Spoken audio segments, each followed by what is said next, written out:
Hey guys, what is up? Lefty back here again, and thanks for checking out the video. So, quick video in a long time. We're gonna do some little autistic overview of the Glock 6 Gen 6 17. Yeah, fuck that up. Anyway, let's get right into it. All right, so like I said, this is gonna be kind of an autistic sort of overview of the gun. I'm gonna go into details that I found interesting. As you can see, 47 Gen 5, 17 Gen 6, no optic on this one, optic on this one. I really want to compare these two because I'm just sort of interested for my own sort of data point. So like I said, autistic review, not going to be talking about the main thing, which is like how the gun shoots, because I assume it's going to shoot like a Glock. The main thing that this gun is offering is obviously all the cut up features on it. So that's what I'm going to be sticking to. You know, how does the gun feel? What's the mouth feel like, and etc. So we're going to dive right into it. In person, I think the gun looks slightly better than like the pictures of it make it look. I don't know why, just sort of thing to me. I still think some of the things are kind of ugly looking, or like they seem kind of like first attempt at sort of renditions on this gun. Namely just these like thumb ledges. I just think that's kind of goofy. I don't know who the fuck actually shoots like this. I mean, granted, I used to shoot like this, but that fucking hurts now. Anyway, so beyond that, I think the aesthetic wise of the gun is actually fine. I have no issue with it. What do I think of the grip? Now, first of all, when I first held this in a gun shop, I was like, oh, that actually feels pretty damn good.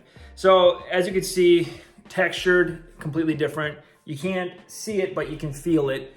The grip is a lot more contoured, a little bit more of a palm swell.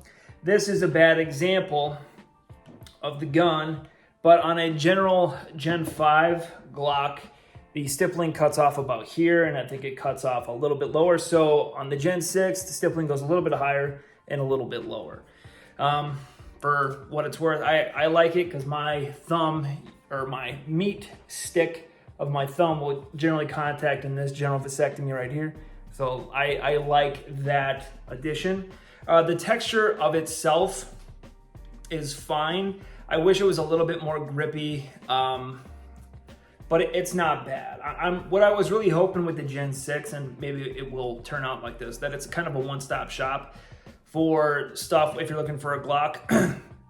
Did not intentionally try to rhyme that. Basically, if you buy a Gen 5, whatever, MOS specifically, there's not much you have to do with it. I would just prefer grip tape, especially if it's like a duty gun or a comp gun or whatever. For this gun, I'm hoping, because as of right now, they all have the new optic mounting system.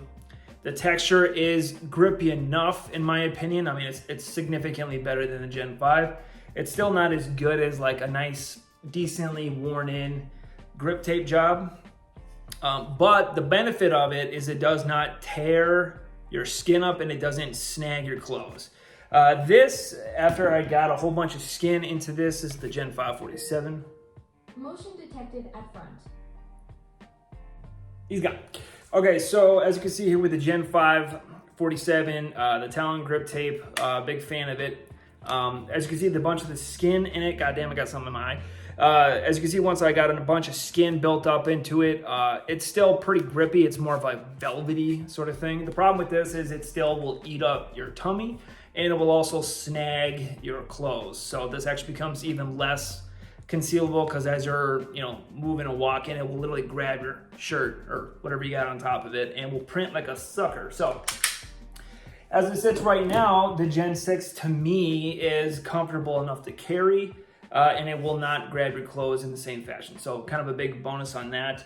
It definitely could be grippier. Honestly, if I was going to choose this for like a duty gun where it was outside the waistband, I would probably still run grip tape on it. Just my sort of opinion. But other than that, still pretty good.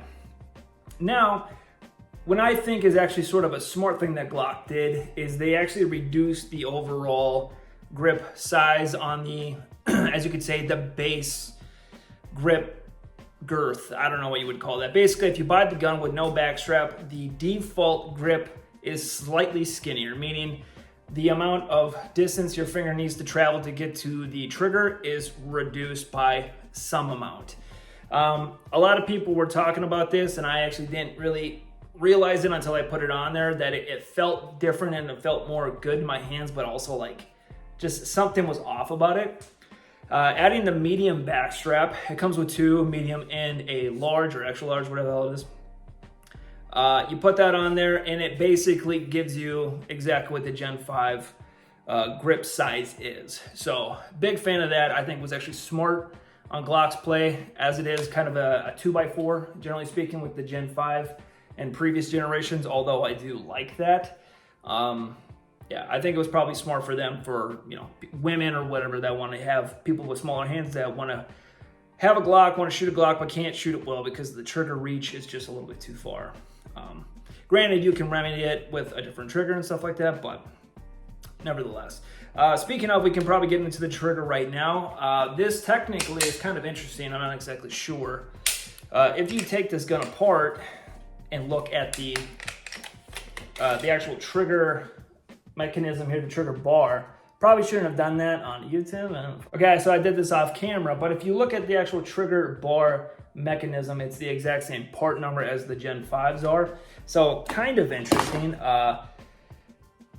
So basically, as far as I'm aware, the only thing that's changed on this is some other internals, maybe a, I probably shouldn't assemble this on a fucking video either. Fucking YouTube. As far as I'm aware, the trigger bar mechanism and all the other components are essentially the same. I think there's a disconnector or something else added to the trigger pack, if you want to consider that, to make the trigger significantly different. It's not like, it's still a Glock trigger, but this one is significantly nicer than what a stock trigger is.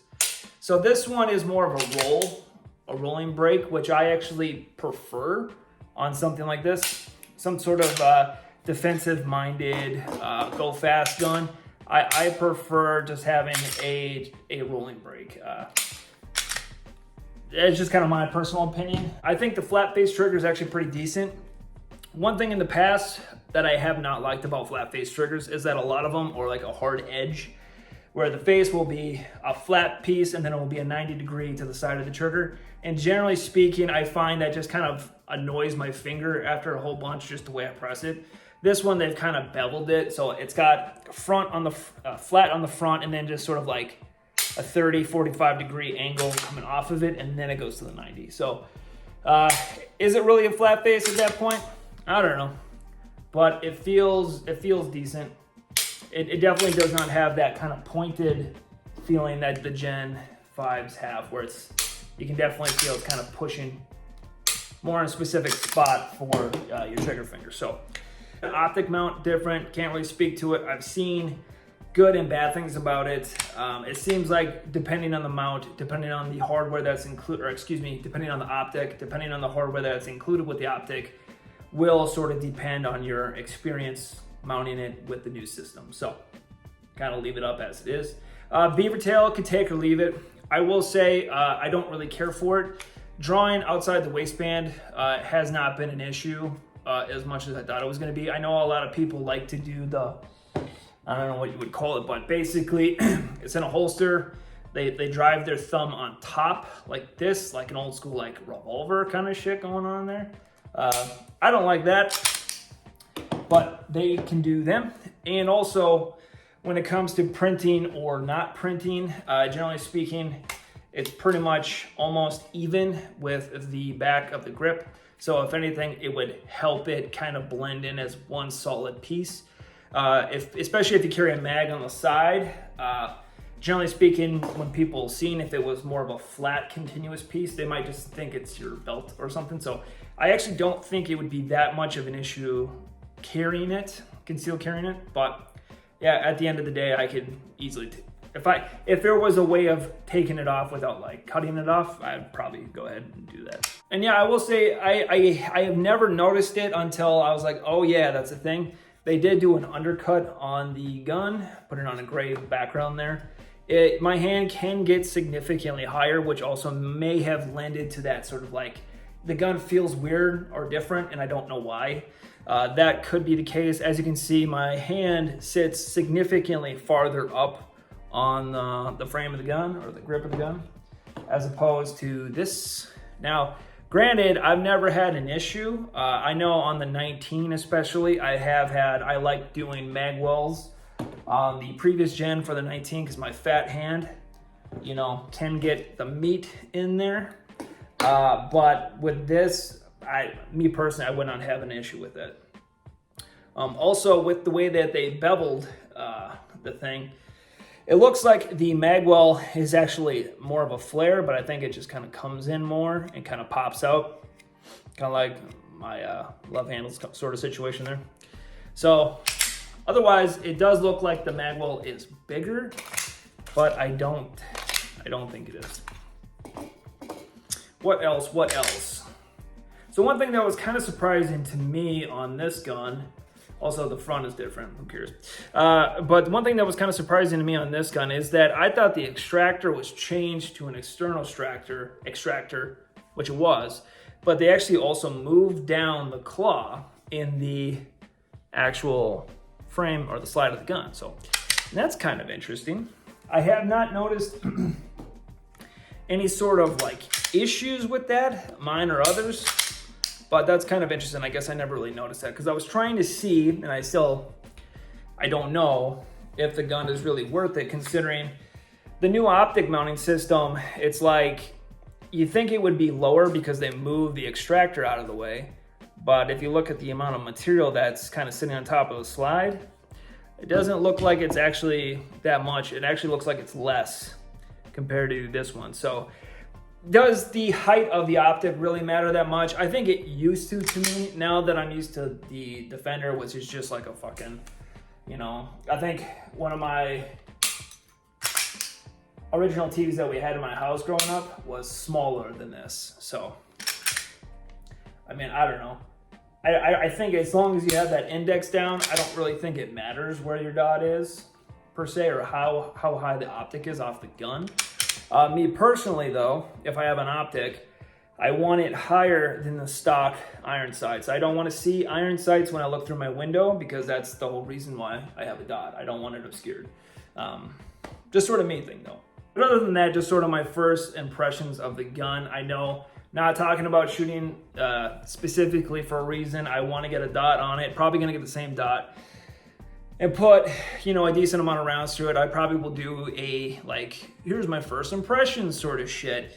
I'll probably bring this to the range with a dot, and then by itself one session, and then just kind of figure it out from there. But anyway, thank you guys for watching. Thank you guys for checking out the video. I know it's not the most interesting topic because it's like a Glock is a Glock. But anyway, that's pretty much it. Just wanted to make a quick little video for you guys. If you guys want to support the channel is brought to you by Produce. We do have some links down below if you want to buy something from Amazon, and I get a few kickbacks from it. But anyway, thank you guys for watching. Be good.